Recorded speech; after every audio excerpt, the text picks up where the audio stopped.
Rahayu Pak Sutrimo. Rahayu Jaga, rahayu para pemirsa semua. Ya, senang sekali kita kembali ketemu di acara Sinau Jawa dan saya Satna Dewi beserta Sutrimo Rekso Budoyo akan membahas yaitu tentang filosofi kebaya, dan pastikan Anda berkabar kepada teman-teman yang mungkin sedang aktif untuk mempopulerkan kembali kebaya. Baik, Sinau Jawa kali ini kita akan bahas tentang filosofi kebaya. Ini banyak sekali, sekarang lagi marak nih Pak, teman-teman bunda-bunda, teman-teman muda dari mulai Jawa Timur sampai Jawa Barat ini sedang mempopulerkan kembali kebaya. Bahkan di Jakarta saya lihat ibu-ibu itu naik bus udah mulai pakai kebaya untuk keseharian. Untuk keseharian gitu loh. Jadi itu suatu gerakan kesadaran kembali tanpa harus berbicara negatif, tapi melakukan sesuatu gerakan kebersamaan. Ini perempuan-perempuan Indonesia ini luar biasa ya Pak. Hebat.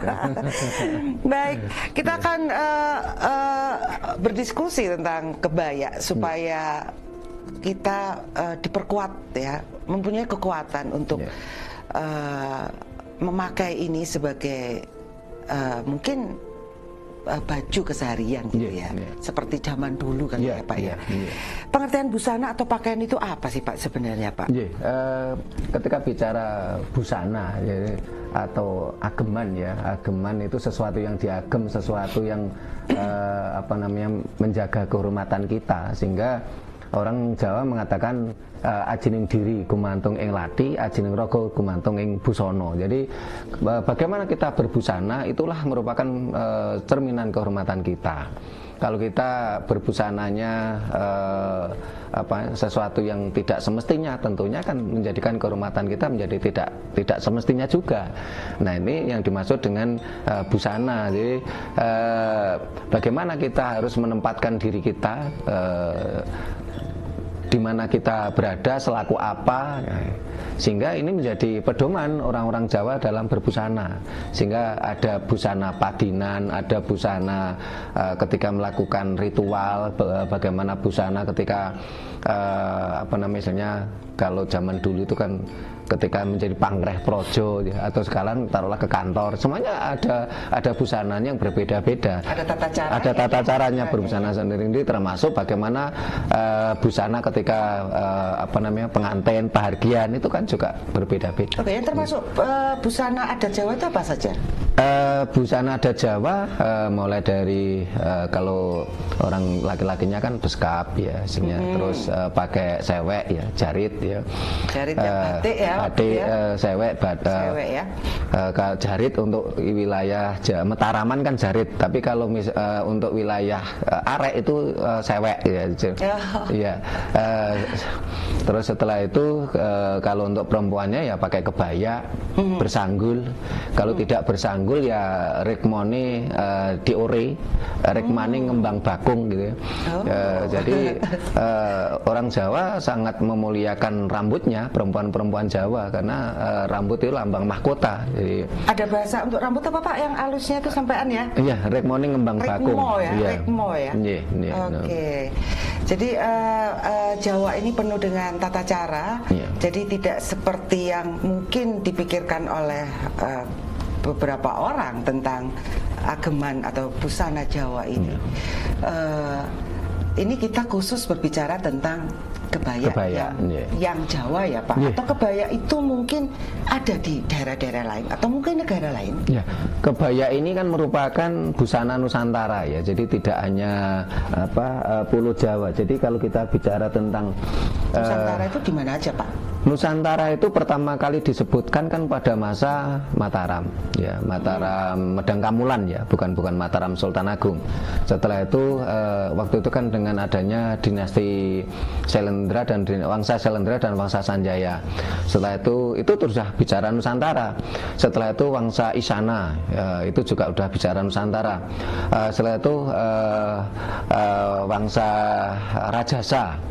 Wangsa Rajasa itu Singhasari. Oke. Ya, ini jadi tidak telanjang gitu ya kayak patungnya Pak? Tidak. Itu kan patungnya kan kayaknya telanjang gitu. Ya. Ketika bicara patung telanjang ini kan berbeda patung itu di mana dalam prosesi apa. Sebagai contoh umpamanya ketika untuk menggambarkan bahwasanya Ken Dedes itu merupakan ibu dari raja-raja, ini kan memang digambarkan dengan vulgar, dalam artian payudaranya kelihatan. Karena ketika kita bicara tentang payudara, orang berpikir itu negatif, itu kan mindset otaknya tuh. Betul. Bukan padahal kalau untuk mindset anak-anak, payudara itu sumber kehidupan loh. Loh ya, begitu lahir yang dicari ya itu. Semua nggak laki nggak perempuan. Sehingga di dalam ada petilasan sumber tetek kan. Nah, karena tetek atau payudara itu kan merupakan sumber kehidupan. Kalau perkara orang mengatakan itu porno, kan mindset otak mereka gitu loh. Bukan salah teteknya gitu loh. Jadi itu awal mula ketika kita lahir, dan itu adalah sumber keamanan, kenyamanan, sehingga itu tidak salah kalau orang selalu tertuju ke situ pandangannya, ya kan. Itu memang awal. Itu sumber kehidupan awal gitu loh. Kita lihat itu gitu ya. Itu sumber kehidupan. Jadi jangan salahkan teteknya, tapi salahkan otak manusia yang pikirannya mesum gitu loh. Iya.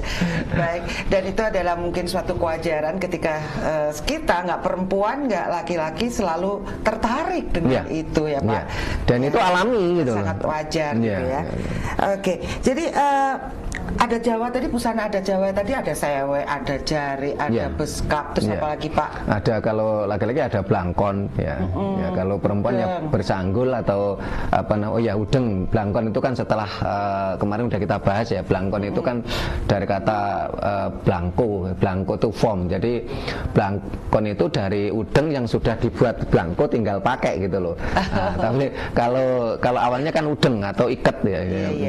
Kalau perempuan ya rambutnya diure atau disanggul gitu loh.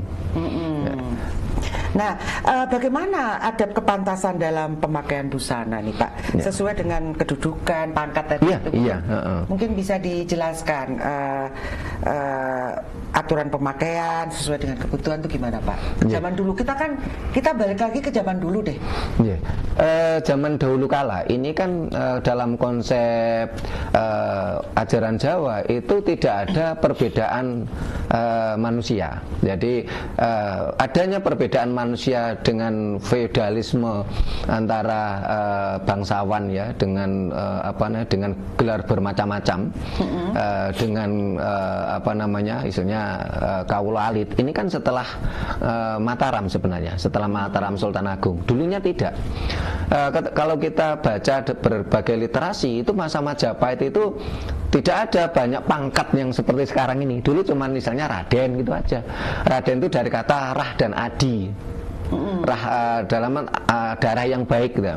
Nah, darah yang baik berarti apa? Perilaku gitu loh. Nah, kalau sekarang kan enggak, sekarang ini kan grade-nya macam-macam ini. Ini mulainya Mataram Islam, Mataram Sultan Agung. Sehingga mulai ada isunya Kanjeng Raden Arya Tumenggung, ada Kanjeng Raden Tumenggung sampai Pangeran. Pangeran pun macam-macam. Saat ini ada KP Kanjeng Pangeran, ada Kanjeng Pangeran Haryo, ada Kanjeng Gusti Pangeran, macam-macam. Itu setelah era Mataram Islam, Mataram Sultan Agung. Tapi sebelum Kesultanan Demak ini nggak ada. Orang membedakan pakaian itu ketika di mana dia berada dan selaku apa. Oke, kayaknya dulu tuh Pak ya ada cerita dari eyang-eyang saya, perempuan yang bisa membatik itu justru punya nilai lebih lah. Karena dia akan membatik agemanya, busononya suaminya, benar nggak sih Pak? Ada nggak sih kayak gitu dulu? Memang perempuan-perempuan dulu kan memang diajari itu menari. Karena dengan menari itu membentuk karakter lebih halus, lebih luas, sehingga tidak kasar ya. Sehingga tetapi di sisi lain wanita selain menari juga diajari tentang keprajuritan. Jadi wanita zaman dulu itu karena ilmu bela diri Jawa, pencak silat itu adalah tarian yang bertenaga. Sehingga kalau kita bicara ilmu bela diri itu antara bela diri Jawa, Nusantara dengan bela diri Korea atau Jepang kan beda. Yang mirip dengan kita ini malah Cina. Oke. Cina itu dengan ilmu kungfunya kan mirip dengan kita. Jadi tarian yang bertenaga.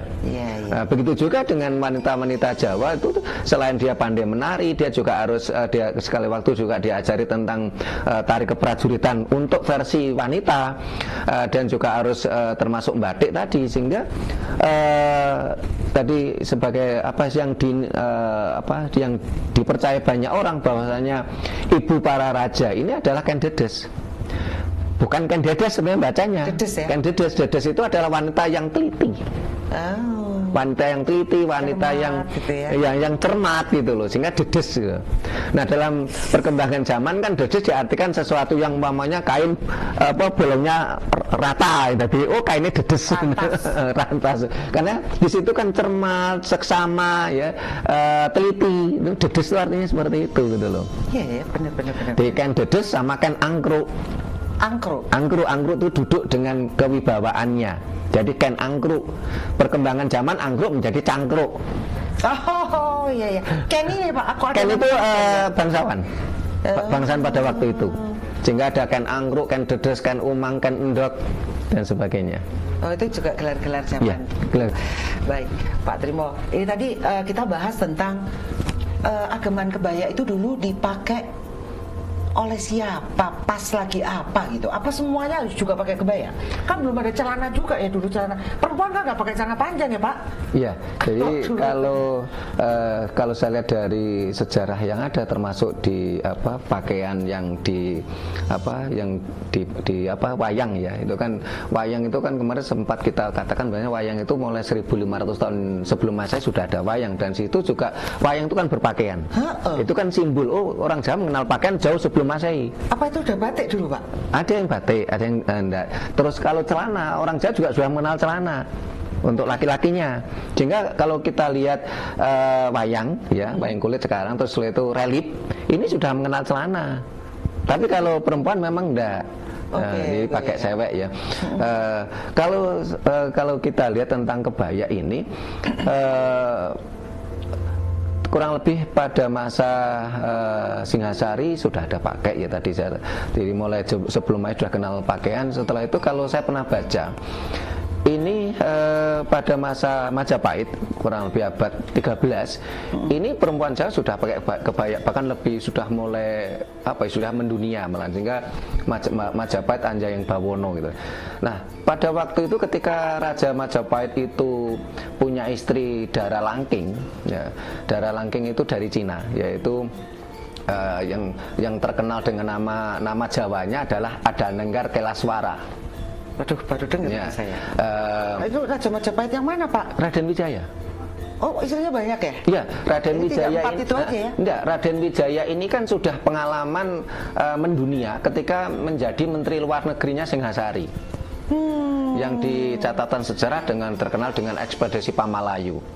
Sehingga kenapa Raden Wijaya itu mampu membawa Majapahit itu Anjayeng Bawono, karena memang dia sudah terlatih ke luar negeri. Dia pernah menjabat Menteri Luar Negerinya Singhasari.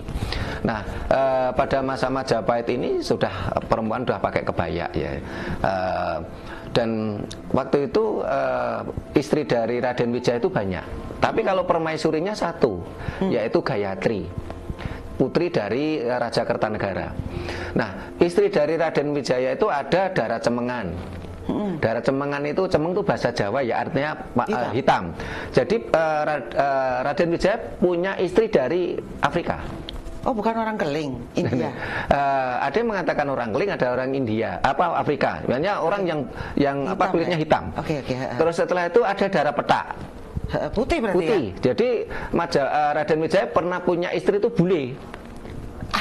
Sehingga Eropa tuh dulu wilayah kita gitu loh.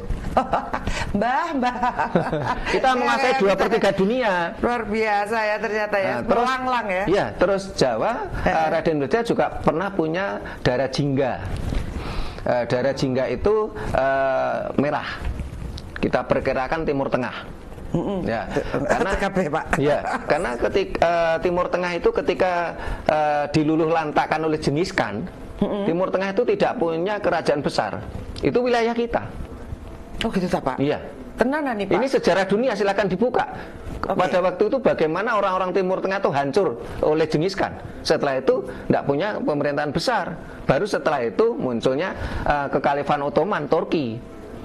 Pernah ada kekosongan waktu gitu loh. Nah, itu Raden Wijaya pernah punya istri Dara Jingga. Dan mereka wilayah kita gitu loh. Setelah itu juga punya istri namanya Dara Langking. Dara Langking itu kuning. Itu yang dari Cina. Karena Cina kan memang kuning ya.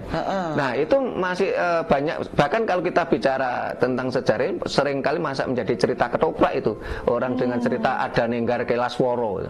Bagaimana putri Cina itu menjadi istri Raden Wijaya waktu dengan Adanenggar Kelaswara.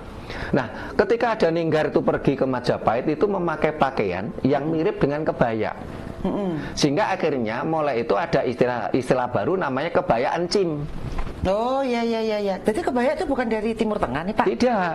Katanya abaya namanya. Beda, materialnya beda kok. Abaya Timur Tengah kan semua perempuan kan berukut, tidak kelihatan. Karena sesuai dengan budaya alam ya. Iya.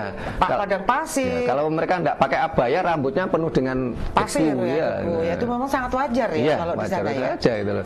Sementara material kebaya kan kita berbeda dengan abaya gitu loh. Itu hanya barangkali hanya kemiripan saja, kemiripan kosakata saja. Tapi dikatakan sama juga nggak mirip aja gitu loh. Jadi itu ya Pak ya. Jadi itulah berbagai macam busana dunia bahkan ya.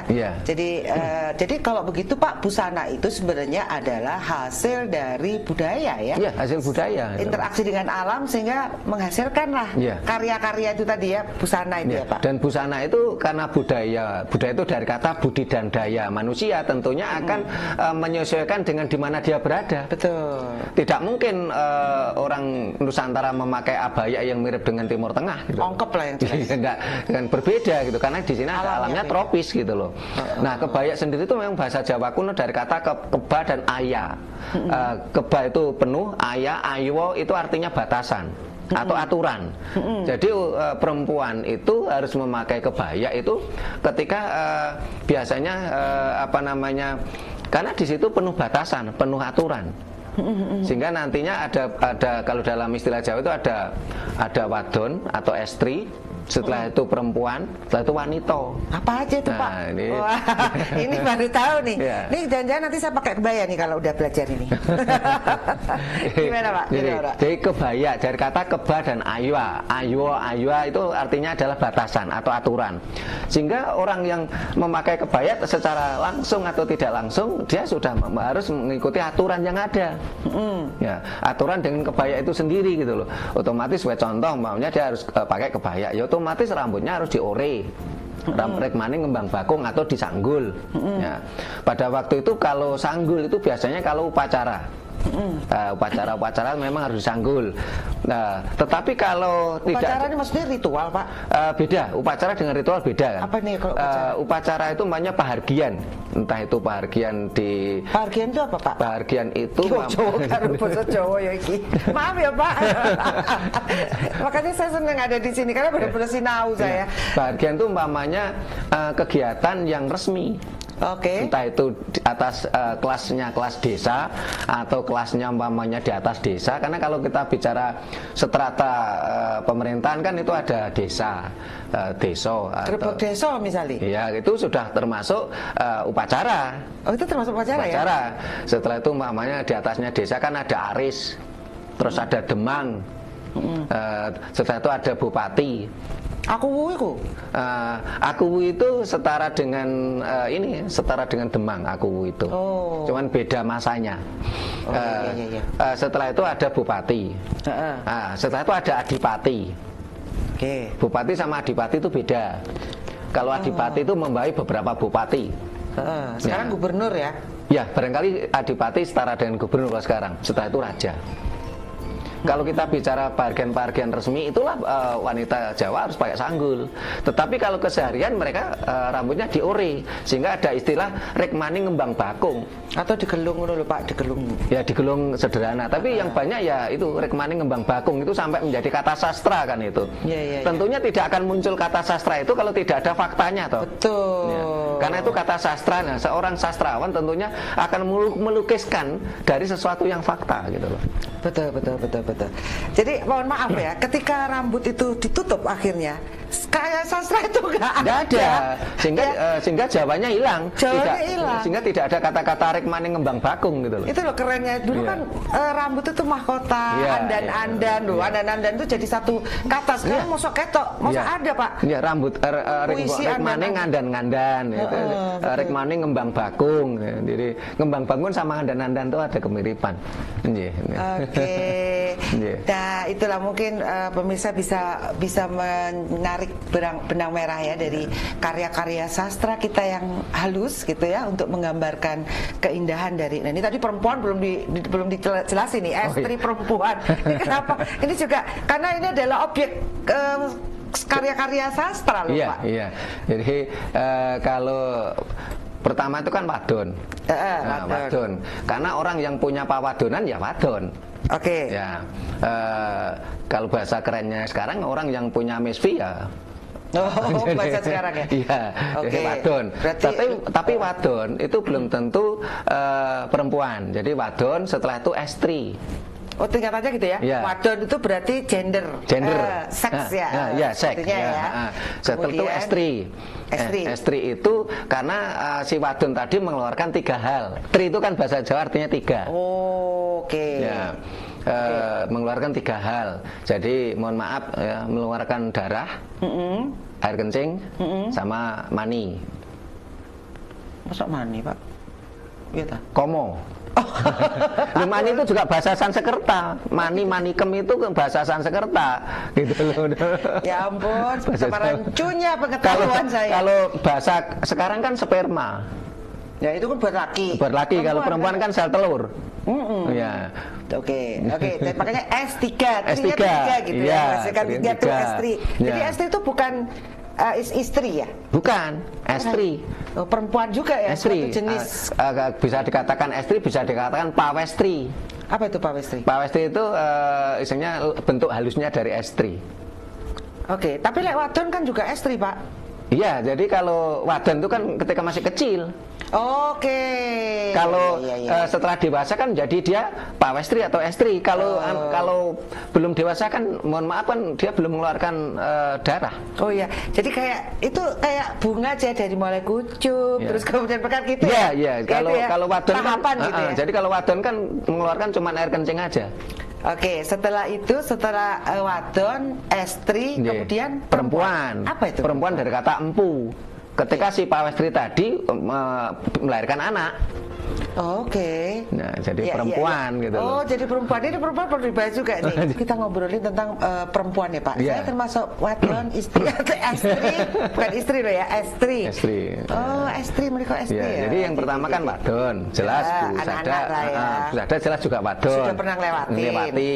Setelah itu kan estri. Oh iya, oke. Estri itu wadon yang mulai dewasa. Karena wadon tadi kan cumannya keluar air kencing. Setelah estri itu 3. Fungsinya ini berarti sudah mempunyai. Setelah itu terus perempuan. Nah, perempuan ini empu. Empu karena estri tadi sudah melahirkan anak. Kalau nggak bisa melahirkan anak? Ya nggak bisa dikatakan perempuan. Apa dong? Tetap estri. Oh gitu ya Pak? Iya. Oke. Nah, baik. Setelah perempuan terus wanita. Wanita. Ya. Wanita itu dari kata wani ditoto lan wani noto. Siap ditata dan siap menata. Karena ketika si perempuan tadi memiliki keturunan, otomatis dia harus menjadi seorang wanita. Dia ditata oleh suaminya, tapi dia harus menata anak-anaknya sebagai regenerasinya. Oke. Juga menata manajemen rumah tangga, Pak. Jangan salah, Pak. Manajemen rumah tangga itu kayak manajer hotel, Ari. Iya, betul. Jadi kalau di dalam ajaran Jawa, di dalam budaya Jawa, wanita itu memiliki kedudukan yang terhormat. Tidak selalu tidak di depan ya. Bukan sekali waktu di depan. Ya, tapi kan ada istilah konco winking itu tadi loh, Pak. Gini, pengertian konco winking itu jangan dinegatifkan. Betul, ya. Betul. Karena konco winking itu adalah merupakan posisi yang sangat terhormat. Benar. Sehingga ketika laki-laki itu mencampuri urusan winking belakang, laki-laki tadi dapat julukan negatif loh. Orang lanang dikatakan wong lanang cupar. Kok nang dapur ngurusi dapur apa sih ngono ya kayak gitu ya. Iya, jadi konco wingking itu kan posisi yang terhormat karena dia di situ memiliki independensi. Sehingga kalau selama ini kan kadang-kadang kan karena nggak ngerti ya, konco wingking kan diartikan sesuatu negatif. Padahal itu tidak negatif. Perempuan yang menjadi konco wingking itu diberi hak independensi di belakang untuk menata ya. Rumahnya hak dia. Betul. Yeah. Terus di rumah itu Pak kayak hotel Pak ya, ngurusin laundry, cleaning service, food and beverage ya sama kisi-kisinya ya. Belum ngurusin ngajar anak, belum untuk suami. Kalau manajer hotel aja kalah sama seorang keuangan ya kan? Wanita tadi gitu loh. Karena ketika perempuan tadi sudah Pak Westri setelah punya anak kan jadi perempuan. Nah, dia dia harus siap menjadi wanita. Cuman dia nanti wanita yang gagal atau wanita yang sukses, waktu yang akan menunjukkan. Jadi ada yang lulus gitu ya, ketika dia berhasil mengentaskan anak-anaknya, keluarganya menjadi keluarga yang harmonis, yang baik gitu ya Pak ya. Dia mampu tidak dia menjadi seorang istri yang baik, betul, atau konco wingking yang baik, dan dia harus menjadi seorang ibu yang baik. Ini tuntutan yang harus dikuasai seorang seorang perempuan loh ini. Benar-benar harus lulus dengan cum laude, ya kan Pak? Kan gitu. Itu tidak main-main loh. Sehingga di dalam ajaran Jawa ini perempuan itu dihormati, bukan direndahkan, bukan karena ketika kita bicara peradaban Jawa kan perkembangannya kan sudah pesat ya, sehingga Jawa tidak merendahkan perempuan, sehingga sekali waktu dalam perjalanan sejarah kita beberapa kali kita punya raja wanita. Betul. Tapi kalau di ajaran lain, apalagi ajaran yang bersifat maskulin, tidak ada wanita menjadi raja itu. Karena wanita dikuasai di bawah laki-laki. Betul. Tidak boleh melawan laki-laki, bahkan malah boleh dipukul kalau salah. Betul. Nah, kalau di dalam ajaran saya kan tidak boleh. Bahkan ketika seorang estri mau dijadikan perempuan, ini kan harus dikawin. Nah, kawin itu bahasa Jawa kuno. Sanskerta dari kata kahwin. Kalau nikah bahasa Arab ya. Nah, ini ada prosesnya, dan di dalam kawin, dalam tatanan Jawa itu perempuan tidak dibeli. Tidak dibeli, itu konsep Jawa. Tetapi di situ ada prasopo, sumpah dan janji. Kalau dibeli kan bukan ajaran kita. Iya, dibeli kok budak gitu ya. Ya, ajaran dari Dayoh, wanita kan dibeli. Dari bangsa lain ya? Ya, saya tidak mau membahas itu, nanti ada yang baper. Oh ya. Oke, kita bahas yang punya kita aja. Ya, yang punya kita aja gitu loh. Asiknya, kerennya ini ya. Terus Pak, kawin tuh artinya apa Pak? Jadi ketika seseorang pria tertarik dengan perempuan ini sebelum jadi wanita ini ya. Masih estri dulu. Oh, estri dulu. Tertarik dengan seorang estri. Ya, jadi kalau laki-laki itu dalam ajaran Jawa dikatakan pertama itu lanang. Oke, lanang. Lanang itu karena dia punya pelanangan. Jelas gitu ya. Setelah itu dia menjadi jaler. Jaler itu dari kata jalu, metune loro, jalu dua jaler. Kenapa? Karena laki-laki itu mengeluarkan dua, sperma sama air kencing. Nah, dia akan mengarah tiga hal. Karena yang disukai kan estri tadi. Estri mengeluarkan tiga tadi lah. Laki-laki yang diarah juga tiga, mulai pangarasan, payudara dan pawadonan. Pangarasan itu apa? Pangarasan itu pipi, wajah. Oh, wajah. Ya. Oke. Nah, setelah akhirnya dia melihat dari tiga tadi, pangarasan, payudara dan pawadonan, barulah estri tadi dikawin. Dikawin itu dari kata kahawin. Kawin itu diboyong. Oh, diboyong. Ya, diboyong dengan upacara. Sehingga di dalam perkawinan Jawa itu dikenal panggih. Oh ya, panggih itu apa, ketemu? Ya, ditemu ditemokke dengan bahagian, dengan upacara yang sakral yang dipimpin oleh sesepuh desa, sesepuh apa istilahnya, bisa sesepuh desa. Dan itu ketika sebelum agama Islam menguasai bangsa kita, ini seorang istri ini kan dipanggih tadi, kawin itu dengan prosesi panggih tadi. Jadi ada kesetaraan gender. Ada kesetaraan. Ya? Nggak perlu feminim apa itu kalau dari barat itu nggak ada. Nggak ya perlu gitu ya. Sehingga ketika ada aktivis-aktivis perempuan itu teriak-teriak kesamaan gender, Jawa sudah jauh lebih dulu kok. Bahkan wanita dihormati ya. Dihormati sebagai di tempatnya dia. Ya, sesuai dengan apa namanya, misalnya tugas dan fungsinya gitu loh, dihormati. Oke, tadi Pak yang mahar tadi, jadi bukan mahar tadi adalah Jadi kalau mahar atau mas kawin itu bukan budaya kita, saya nggak mau bahas itu. Oke, tadi ini prasopo. Prasopo itu prasapa itu bahasa Jawa kuno. Itu adalah sumpah dan janji. Jadi memang nggak perlu harus ngasih sesuatu. Harusnya ya. Tapi ini nilainya lebih dari nilai rupiah malahan. Makanya Pak, kalau orang zaman dulu itu ya perkawinan itu tidak, perceraian itu tabu ya, karena mereka terikat dengan sumpah dan janji tadi gitu loh ya. Sehingga ketika kita bicara tentang buku nikah kan baru-baru saja. Leluhur kita dulu nggak ada buku nikah. Duh, pantes saya tuh kok nggak seneng sama buku nikah itu. Kok gara-gara buku nikah ini kayak terikat kontrak kerjasama perusahaan gitu. Pak, saling nuntut akhirnya. Nah, kan banyak orang yang punya buku nikah kan kenyataannya seperti itulah. Tapi kalau dengan prasopo, sumpah dan janji itu ikatannya ikatan hati nurani. Jadi itu benar-benar berjanji kepada diri sendiri. Sebenarnya suatu tanggung jawab lah ya, integritas ya. Iya. Luar biasa. Jadi yang katanya dikasih mahar ini itu mas kawin gitu. Mas kawin ono gak? Cincin itu zaman dulu kan mana ada Pak ya? Iya. Nggak ada ya? Cincin ada. Ada ya gitu? Cincin orang Jawa mengenal namanya kalpiko. Itu cincin. Oke. Tapi perempuan memang tidak dibeli di dalam konsep Jawa. Oke, jadi perkawinan itu sesuatu yang sakral, sesuatu yang suci, karena akan menjadi perempuan apa menjadi wanita. Jadi dari istri tadi setelah dikahwin, akhirnya kan menjadi perempuan.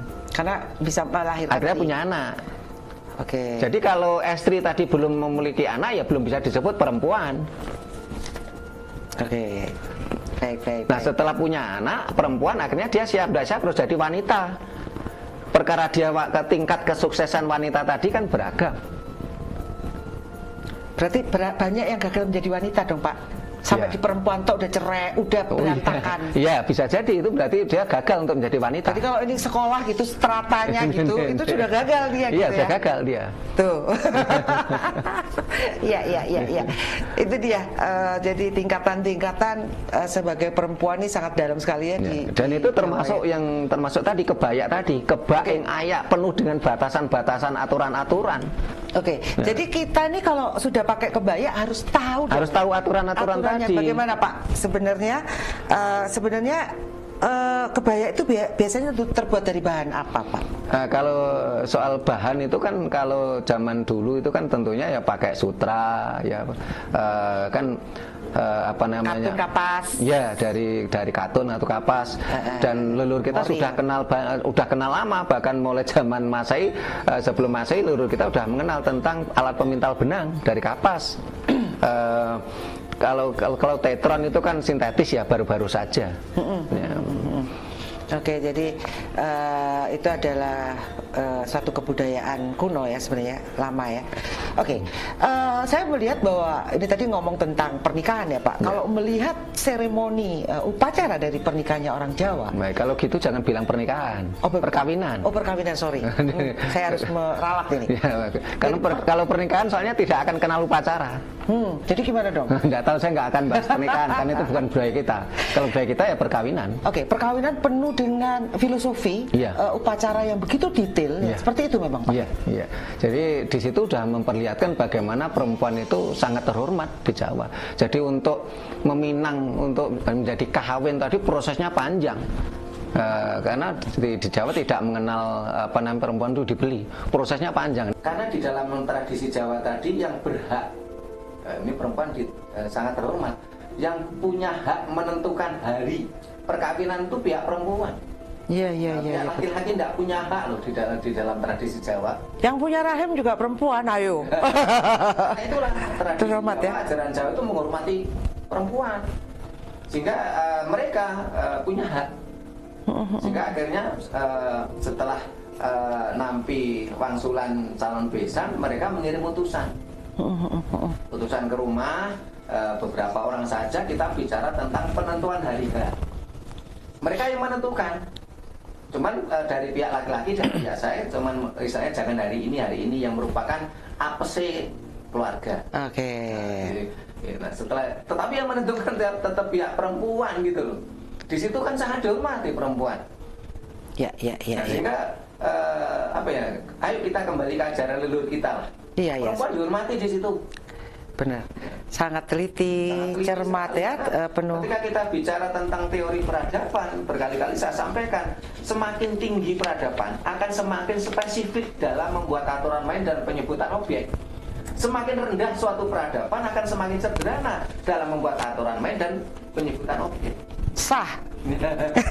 Pak, jika diperhatikan seksama Pak, potongan kebaya selalu mengikuti bentuk tubuh nih Pak. Artinya perempuan Jawa diharuskan bisa menyesuaikan diri dan menjaga diri sendiri gitu Pak. Kan jadi ketok seksi Pak, katanya nggak boleh kayak gitu Pak. Gimana Pak? Ketika bicara tentang kebaya yang harus mengikuti lekuk tubuh, itu kan tetap dengan suatu kehormatan. Perkara mohon maaf dengan pakaian seperti itu, terus orang itu mohon maaf pikirannya mesum, ya jangan salahkan yang pakai kebaya toh. Salahkan mereka yang pikiran mesum toh. Selama ini orang-orang Jawa dengan memandang wanita yang berpakaian seperti itu, mohon maaf, angka pelecehan seksual sangat nggak bisa dibilang nggak ada loh di Jawa.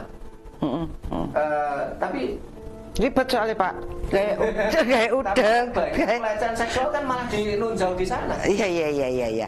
Oke Pak, benar. Jadi belum tahu nih Pak sekarang. Juga bagaimana sih sebenarnya ketika kita pakai kebaya Pak? Apakah sikap kita juga harus, kan banyak juga yang vulgar Pak, nyun sewu ya, perempuan estri mungkin ya, estri yang memakai pakaian kebaya tapi tidak sesuai juga dengan seharusnya. Bagaimana seharusnya memakai kebaya nih Pak? Yang namanya budaya itu kan sesuatu yang objektif ya, sehingga ketika ada oknum ya yang menyalahgunakan tentang pakaian kebaya tadi, tentunya kan bukan salah kebayanya, tapi betul. Salahnya kan. Betul. Sampai yang kemarin sempat viral kebaya merah itu, kan salah manusianya itu sebenarnya. Tapi melihat dari kebaya bagaimana seseorang memakai jari yang harus rapat, berarti nggak bisa biak-biakan ini. Iya toh Pak. Terus pakai stagen yang harus tegak, jadi nggak bisa sak wenake lu ngelihat. Orang memakai kebaya tentunya tadi saya katakan kebaya itu kan dari makna penuh batasan, penuh aturan.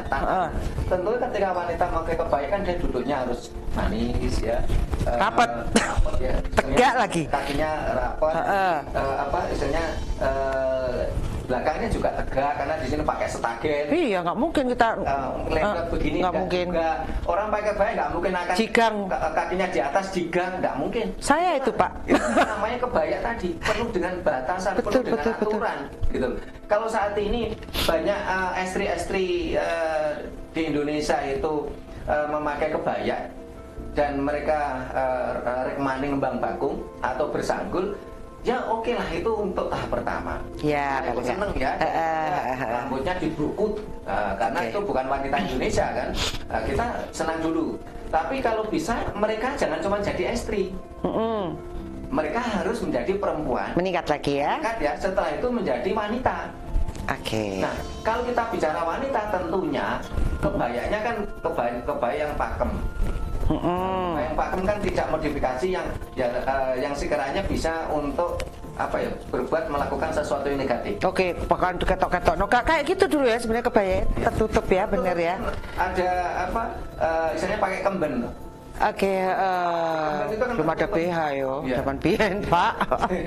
Mohon maaf ini. Jadi kan Setelah itu juga seweknya kayaknya juga rapat begini. Diwiru. Ya diwiru. Bahkan itu punya makna kan. Apa tuh Pak? Nah, jadi wiru itu kan juga merupakan tatanan tuh. Wirunya tuh kecil atau besar tuh ada perbedaannya, ada aturannya sendiri gitu loh. Wirunya di sebelah kanan atau sebelah kiri itu ada aturannya sendiri. Oh gitu Pak? Ya. Jadi banyak aturan ketika kita memakai kebaya sebenarnya. Kalau saat ini banyak estri-estri Indonesia memakai kebaya ya, terus kalau bisa ya itu tadi kita berharap mereka meningkat, nggak cuma jadi estri, meningkatlah menjadi perempuan, meningkatlah menjadi wanita gitu loh, dengan penuh batasan, penuh aturan-aturan tadi. Baik, berarti nanti ada kursus atau pelatihan informasi tentang hal ini ya Pak Sutrimo, bisa jadi ya untuk teman-teman komunitas yang sudah mulai memakai kebaya. Jadi kalau teman-teman yang wanita berkebaya, nah, terutama yang terus mereka mau mengadakan sarasehan atau seminar, siap untuk menjadi pembicara, bukan narasumber. Kalau narasumber terlalu tinggi nanti. Sampai sewiron-wiron, itu biasanya teman-teman dari orang-orang seni itu paham itu ya, untuk wironi piro apa gitu ya Pak ya. Oke, jadi keren sekali. Bayangkan ketika kita membatik sendiri jaritnya, seweknya, terus kemudian memasang sendiri wironya, ya ampun Pak, itu kan sesuatu pekerjaan yang harus cermat, teliti, atau telaten ya. Dan itulah wanita ditata dan menata, karena dia harus menata regenerasi di situ. Betul. Merupakan beban berat untuk seorang wanita melahirkan generasi. Tugasnya perempuan, tapi kalau melahirkan generasi yang baik, berkualitas ya, berkualitas ya. Jadi nggak cuma sekedar melahirkan saja. Kalau melahirkan itu kan baru tahapnya perempuan tadi. Oke, oh iya. Berarti sesuai dengan judul lagu saya Wanita Pak. Benar-benar isinya seperti itu Pak. Bisa didengar. Berani ditata dan berani menata. Wani ditoto lan wani noto gitu loh. Ya. Betapa di situ saya bercerita tentang betapa mulianya seorang wanita sebagai tiang penyangga budaya bangsa dan melahirkan generasi yang berkualitas itu loh ya Pak. Itu tanggung jawab banget itu Pak. Tanggung jawab seorang wanita itu tanggung jawab berat. Jadi bagaimana generasi kita 30 tahun ke depan, 50 tahun itu tugasnya wanita, bukan tugas perempuan. Kalau perempuan biasanya setelah perempuan punya anak cerai ya. Tadi katanya Bu Sada gagal dia jadi wanita. Belum naik tingkat ya. Belum naik tingkat. Oke. Iya Pak, luar biasa. Apakah filosofi kebaya juga dapat berubah seiring dengan perkembangan zaman dan perkembangan dari corak dan model kebaya itu sendiri? Filosofi kebaya tentunya tidak akan berubah. Yang berubah itu kan modifikasi cara memakainya saja. Maksudnya saat ini supaya praktis kan kebayanya model yang baru ini yang saat ini yang sedang digandrungi perempuan ini kan kebaya Bali itu lebih simpel daripada kebaya Jawa, agak ada sedikit ribet ya. Kebaya apa jaritnya Pak? Termasuk jaritnya itu kalau yang pakem kan memang agak ribet. Sekarang juga berkembang. Oh jadi yang jadi model-model yang casual, ada yang memang klasiknya, yang resmi gitu-gitu ya Pak ya. Tapi tetap pakai itu ya. Ya paling tidak kita untuk awal dari gerakan-gerakan mereka kita ikut senang dulu lah. Iya senang lah. Setelah itu nanti kita tingkatkan pengetahuan dalam mereka, ya. Gitu, untuk menjadi seorang wanita, bukan sekedar seorang pawestri saja gitu. Iya kan Pak ada kelasnya tak Pak. Ya. Naik kelas. Kalau umpamanya para pemirsa ingin istilahnya kalau kita oper seminar tersendiri bagaimana perkawinan Jawa dengan prasopo tadi, karena itu lebih mengedepankan dan lebih menghormati perempuan. Oke, berarti ini nanti bisa teman-teman yang mau mantu nih, yang sudah punya anak mulai akan mantu, bolehlah dikasih pelajaran ini ya Pak ya. Lebih dalam ya Pak. Lebih dalam. Jadi dalam ajaran Jawa perempuan tidak dibeli karena perempuan bukan barang. Prasopo dan sumpah dan janji. Jadi berhati-hatilah menikah dengan perempuan Jawa, estri Jawa. Tapi banyak suku lain suka dengan perempuan Jawa. Iya. Karena kalau di perempuan Jawa itu tetap dapat harta warisan gitu. Mereka itu melayani katanya ya, orang bule-bule juga senang melayani patuh, tapi juga bisa noto gitu, noto manajemen rumah. Wani ditata dan wani menata gitu loh. Keren. Pak, kurang 2 menit nih. Kayaknya kurang nih pembicaraan kita nih, kurang panjang ya Pak ya. Moga Pak disimpulkan ini. Kesimpulan kita adalah satu, mari kita kembali ke ajaran leluhur kita. Jadilah perempuan Indonesia yang memakai kebaya, memakai sewek, rambutnya ngandan-ngandan atau rekmani ngembang baku. Nah setelah itu tingkatkanlah dengan kebaya yang semestinya, yang dalam arti keba dan ayak, penuh dengan batasan, penuh dengan aturan. Kembalilah ke ajaran leluhur, karena di situ wanita sangat dihormati. Wanita tidak di bawah tekanan, di bawah kungkungan dan harus dibeli oleh laki-laki. Jadi wanita bukanlah barang. Oke, baik, terima kasih Pak. Pak terima. Jadi ningkatnya dari perempuan menjadi wanita ini harus ya. Ini kejaran kita semua ya sebagai perempuan. Saya juga sedang belajar jadi wanita. Matur nuwun Pak Sutrimo. Sama Bu Sada. Oke. Baik, Bisa Dama TV, bagaimana? Menarik sekali pembicaraan kita kali ini ya, sangat berisi, dan tentunya saya yakin saya yang seumur ini aja masih belum tahu, masih belajar ini Pak. Kita juga minta maaf para pemirsa kalau ada salah kata. Iya. Kita sampaikan ajaran kita lah, kita nggak mau nyinggung yang dari lain. Iya. Kita hanya ingin membeberkan gitu ya, betapa keren dan boysnya lah RMA itu, betapa keren dan boysnya sebenarnya budaya kita, dan perlu untuk kita pelajari lebih lanjut.